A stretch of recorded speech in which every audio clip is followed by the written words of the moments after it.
Hello, my name is Brian Muldrer. I'm the founder and executive director of the Baltimore Carpenters project. Today, I want to talk to you about the mission and the work of the BCP. But rather than sit in my office and allow you to look at me just talking, I'd like to take you on a journey. Follow me. So what is the Baltimore Carpenters project? It's a full revitalization initiative, which includes affordable housing, access to quality food, and exposure to skills trades via training. And that's the Baltimore Carpenters project in a nutshell. But now let's define the terms. Let's take a look at affordable housing. So I'm from this neighborhood, West Belvedere and Elma. In fact, I used to live down Elma Avenue as a kid in the 1990s. Lived in Cherry Hill for 8 years. This neighborhood did not look like this. If you look at these homes here, they're marked because they're abandoned. Let me walk you down the other end so you can see. So you can understand what I'm talking about when we talk about affordable housing. There was a time when families owned these homes. Now, we could talk about the reason why families don't own these homes anymore. But for the purpose of this discussion, that's not important. So look, this is typical of this neighborhood, right? And there are some homes where people live in them, but far and few in between. Why? Because resources aren't being allocated to this area or access to folks who have the skills are not given access and knowledge about the funds that are allotted for revitalization. And so we look at the reason why housing is so expensive is because there isn't much of it. And I can walk around plenty of blocks around here in this neighborhood in which I grew up, where you see boarded up homes labeled with that red diamond or square, whatever they're calling it these days. But you see all these boarded up homes and you wonder why rent is so high. It's simple economics, supply and demand. The more supply, the lower the cost, right? But if there's low supply and high demand,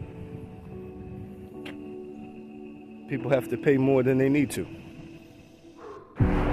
Now you might say to yourself, there's plenty of affordable housing. They're putting up apartment buildings everywhere you look. This is right here near Cold Spring subway station. But is this really affordable? And what does this do to the community when it's just filling the pockets of developers and investors?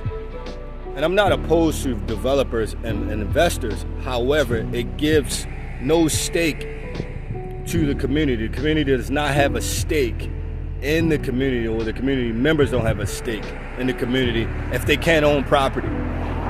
If we're just merely renters, then we're just temporary residents. But if we can own property, housing, whether townhomes or single family homes, that gives us a stake in these communities. And so we have to think beyond stacking ourselves up like sardines and think about all the abandoned property in the city and whether they could be used to provide housing for families. You might be asking yourself, why does this matter? Well, home ownership is one of the ways you make an investment into the prosperity of your family and future generations of your family, generational wealth. When you rent, you're actually investing in the family of the developer or the investor. And again, everyone has the right to make money for their family and invest in the future of their families. But we should try to individually make investments into our own families and then collectively make investments into the families of our neighbors. And that's a little bit different than folks who own homes or apartment buildings and don't live in the community. So the Baltimore Carpenters project is about creating access to affordable housing so that folks can invest into the generational wealth of their families and invest in the communities that they live in. And we can't do that by merely renting. So our goal is to use union carpenters, which I am one, local 197. Shout out to local 197 and 493, by the way. Use union labor to revitalize homes, put them back on the market for families to purchase and own and leave to their families. I think it's a good idea. I hope you think it's a good idea too. Now, when talking about investing in the communities, so purchasing a home is investing in your family. But when we talk about investing in the community, that comes to the topic of quality food, access to quality food, which in most neighborhoods, we simply just don't have. And that's no offense to the grocery market chains in the neighborhoods. I'm sitting at one right now, if you can see. But the truth of the matter is, you can control quality by being involved in the production and growth of said food. Let's talk about that more.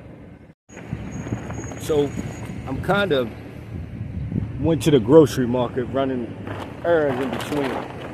And my point about access to quality food is I literally bought maybe 4 bags worth of groceries and spent $106. Let me show you. So these are the groceries, just some sausages and bacon and some butter and pico de gallo, jelly, 6 cans of tuna fish, bags of apples, and a couple of smoothies. And some bread and tortillas are in the bag in the front. $106. That's where we are. Now, we can argue about what's the reason for the high prices in the grocery stores, whether it's inflation, the pandemic, supply chain, price of diesel. It matters, but it doesn't matter. What matters more is what are we going to do about it. I'd like to welcome you to Adullam West. This is the Classen Avenue Community Garden, also known in my heart as Adullam West. It's the first project of the Baltimore Carpenters project, which is a community garden to serve a 4x4 block area in this space. Has everything gone perfectly well this year trying to grow food? Absolutely not. But there are some success stories, like this basil, which needs to be watered. But I love basil. I love pasta. Basil is awesome, right?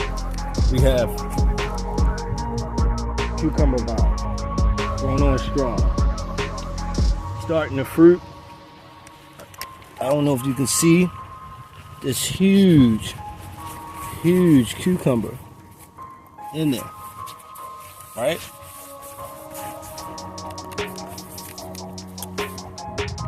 So,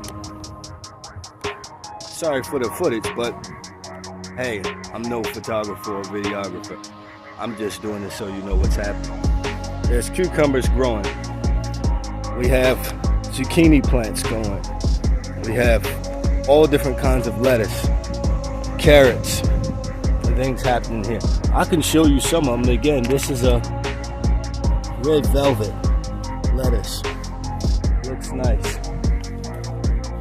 This is a gourmet blend lettuce. It's kind of past its prime. But, hey, what are we going to do about prices? Are we going to complain? Or are we going to grow food? How can we increase economic access and reduce people's cost of living if we only merely care about the price of housing. See, there's three things that you need to survive. It's housing, food, and clothing. And the most essential is the food. No one talks about it, but that's the facts. And so if we're going to revitalize communities, this is a full revitalization initiative, then food is of a necessity, right? So when you can come and see ears of corn growing, ears of corn growing, a new round of corn growing because short day variety. So you see new corn. And so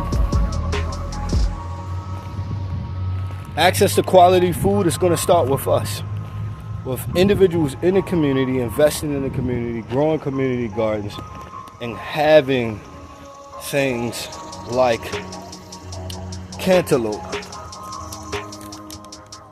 ready and growing, or things like butternut squash growing, butternut squash growing. Again, is everything growing perfectly? No. Have I been able to give out a ton? Not yet, but this is year one.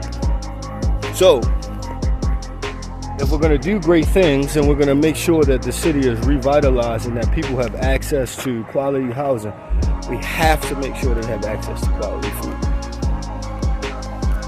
Now, once we work on food, we have to talk about training and economic access. So before we move on to the third thing that makes up the Baltimore's Carpenters project, I want to talk a little bit more about what we have going on in the garden. There are Hungarian wax peppers, green peppers, serrano peppers, kales, that being dinosaur kale, red Russian kale, zucchini, yellow squash, snap peas, sugar baby watermelon, radishes, like 3 different varieties of radishes, arugula, gourmet blend lettuce.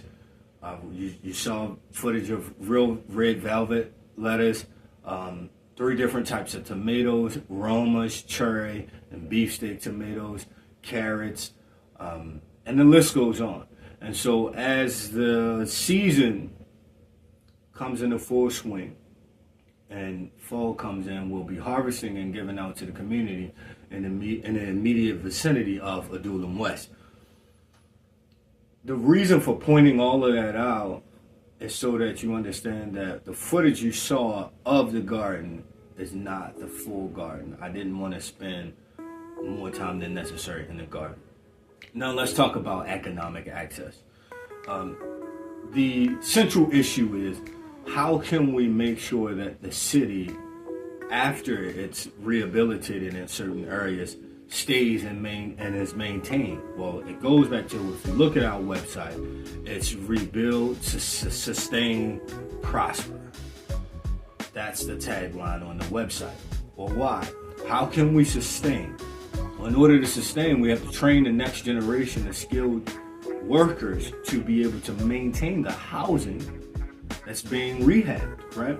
What's the purpose of rehabbing a facility and you don't have the skilled labor to be able to maintain and maintenance those buildings, specifically housing, right? And these folks can grow up and become the next entrepreneurs who take some of the old warehouses in the city and start industries and put people to work. So we're talking about, again, rebuild, sustain, and prosper. Now, and the vision of the BCP is that the focus is on the younger generation. We're talking about exposure to skilled trades,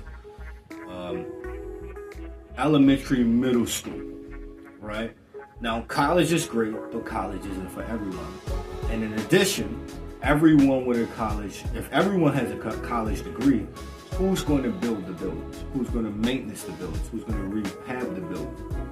We have to think about the fact that blue collar work is respectable, and not continue to perpetuate this idea that only the college career path is the path useful for prosperity of the city at large. And that's the thing.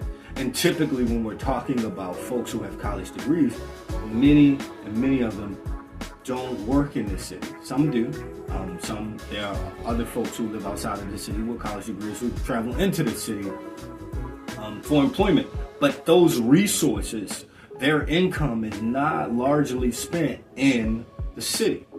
And so we have to think about how we're going to sustain this city by having folks who have skills, who want to live here, who continue to put their income back into the community. And these will be the young folks who, as they grow up, they'll sustain the community gardens. They'll continue to maintenance properties.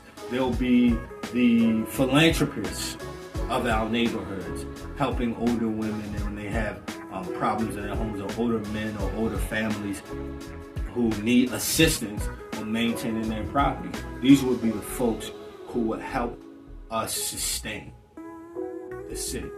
So we can prosper, but we have to do more than just talk. So, what can you do to contribute to the work? Well, one of the things you could do is a financial contribution. We're asking individuals to donate $5 a month, which is throwaway money. Most of us throw away at least $5 a month. $5 a month equates to $60 a year. If you can, donate more. If you can't, we understand. On top of that, like, share, and subscribe to content that comes from the Baltimore Carpenters project. More importantly, what we need is your support in labor. And when I say labor, I mean start your own community gardens in your neighborhood if we're not in that neighborhood yet. As the years go on, obviously we'll expand and be in more and more communities. But you can start and lay the groundwork by adopting a lot from the city and starting a community garden where you are. And if you need help with labor, reach out to us. Go to BmoreCarpenters.org, find the email us. We'll get back to you as soon as we can, and we'll get as much assistance as we can. I'm actively building a network of people who are interested in the access to quality food. And soon we'll be able to put together essentially strike teams of folks who can get together and put a garden in a short amount of time. Again, back to the issue of labor, your word of mouth about the Baltimore Carpenters project is going to be more important than me merely making this video to show people the work that's being done and the vision of the BCP. If you're talking to your friends about access to affordable housing, quality food, and economic access via training of the younger generation to trade skills, this town was built by tradesmen. And those tradesmen made a lot of money. Now, some still live in the city and some have moved out. But now we have to try to figure out how to change the mindset of those who make wealth and figure out how we can get them to stay and contribute to the city and its prosperity. Again, if you think something like this is useful, you can talk to other people. You can promote the website. You can promote the social media sites. That's all in your hands. We're asking you for assistance in that. If you have relationships with foundations and other nonprofits that have the ability to provide grant money, connect us. Again, the website is BmoreCarpenters.org. You can connect us.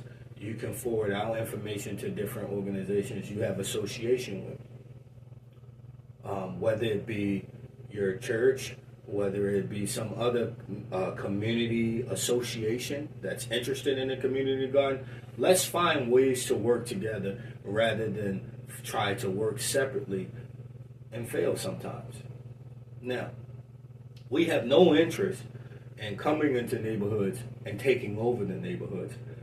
Our goal is to help put in infrastructure for these gardens and to help revitalize homes so that the neighborhoods can be left to the neighbors, okay? And that's the difference between the work we're doing and some other organizations. Again, you can read more about the BCP from BmoreCarpenters.org. As I've said in many of my other videos, I'm a better writer than I am a speaker. And so you can look at the article on the website that is What is the BCP Part 2, specifically in a Q&A form that provides people who are interested with information about what it is that we're trying to do in the community. As I mentioned earlier in this footage, I am born and raised from the city of Baltimore. I lived in Park Heights and I lived in Cherry Hill. I also lived outside of the city briefly and moved back over to Green Mountain 26. So I've lived in some of the roughest places in the city. My heart is to make some of these places better, if possible. But I can't do it alone, and we need your support. I thank you for your time, and I ask you to share this video with those you think will be interested. God bless and good day.